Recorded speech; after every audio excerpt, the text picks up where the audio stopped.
Motor Week is made possible by Rock Auto and Tire Rack.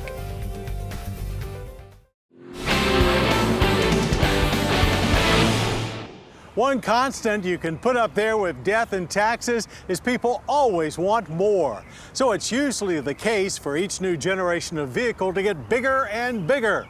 Well, GM has proved before they're not afraid to give people more from less. And that's the story behind this new GMC Acadia. So let's hear more about it.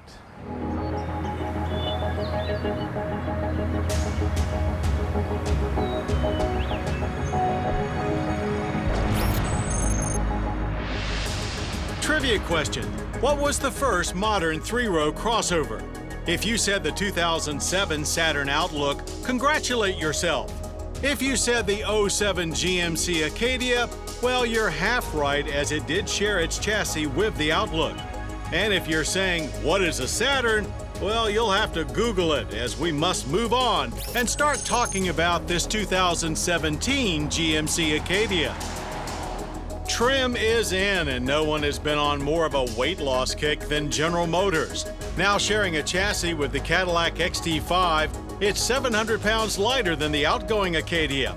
That's due to a shrunken exterior size, more high-strength steel, and a smaller 193 horsepower 2.5-liter i4 engine that is now standard. But even with the V6, it's some 600 pounds lighter. That 3.6-liter V6 is now optional, and it's also a new one, putting out both more horsepower at 310 and more torque at 271 pound-feet. Yet despite the bigger numbers, towing capacity falls from 5,200 pounds to 4,000, mostly due to the tidier dimension. With overall length cut 7 inches and wheelbase shaved by over 6 inches, the new Acadia is far more garageable. So it's now more mid-size than full-size, looking very Dodge Durango-ish and directly competitive with the Honda Pilot and Toyota Highlander. Trimmer also helps the exterior appearance, now more modern and stylish, and thankfully far from a mini-me Yukon.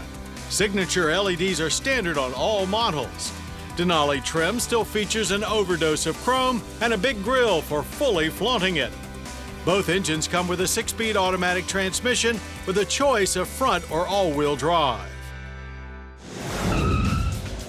Our V6 all-wheel drive tester showed a noticeable lack of torque down low, but once you reach 4,000 on the dial, a surprising surge of power gets delivered rather abruptly.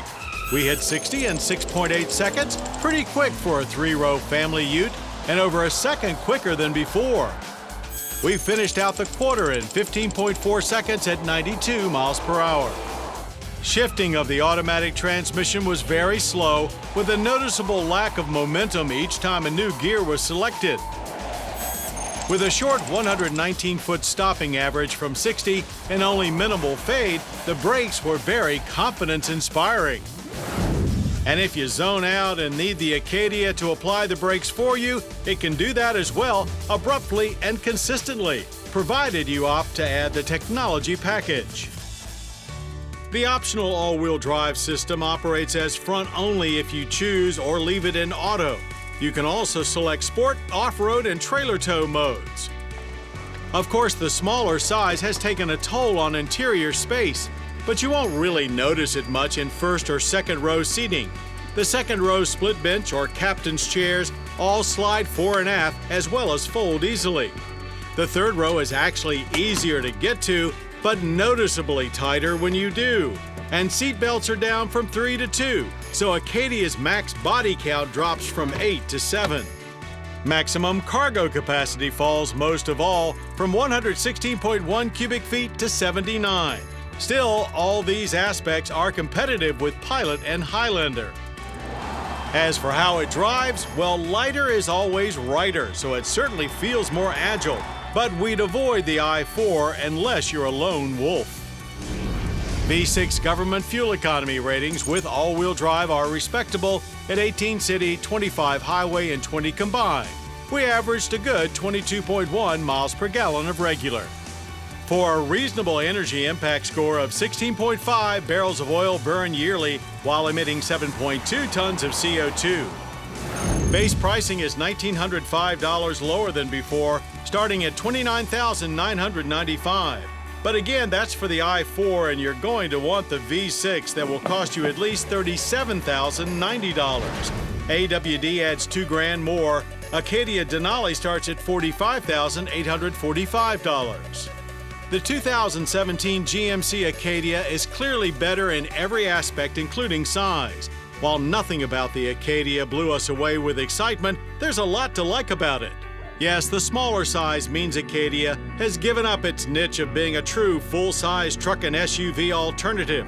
And only time will tell if the going along to get along strategy will work.